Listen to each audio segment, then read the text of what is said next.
ଝିଅ ଆପଣଙ୍କ ପାଖରେ ରହୁଛନ୍ତି ନା ଶାଶୁ ଘରେ ରହୁଛନ୍ତି?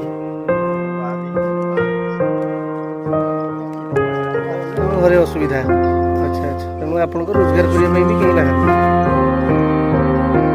ରାସନ କାର୍ଡ ମିଳୁଛି ଆପଣଙ୍କୁ? ରାସନ ମିଳୁଛି ସରକାର ତରଫରୁ ଯେଉଁ ରାସନ ଦିଆଯାଉଛି ଚାଉଳ?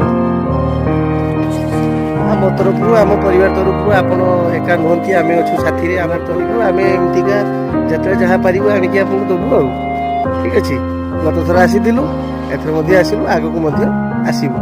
ଆଉ ରହୁଛୁ ମଉସା, ନମସ୍କାର।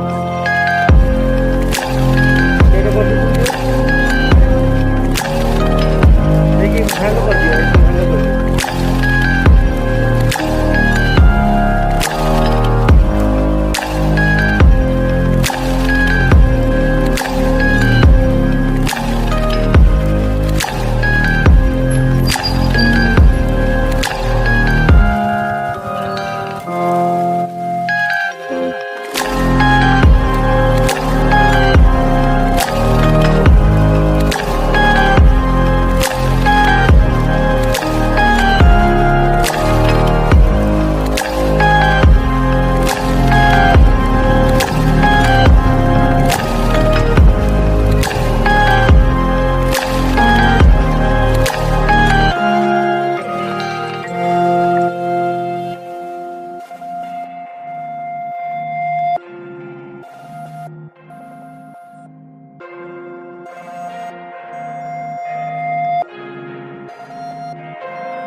ଦେଖନ୍ତୁ ଆମର ବଡ଼ ଭାଇ ରବୀନ୍ଦ୍ର ଭାଇ, ସେ କେମିତି ବିନା ସ୍ୱାର୍ଥରେ ଆସି ତାଙ୍କର କାର୍ଯ୍ୟରେ ନିପୁଣ ଅଛନ୍ତି।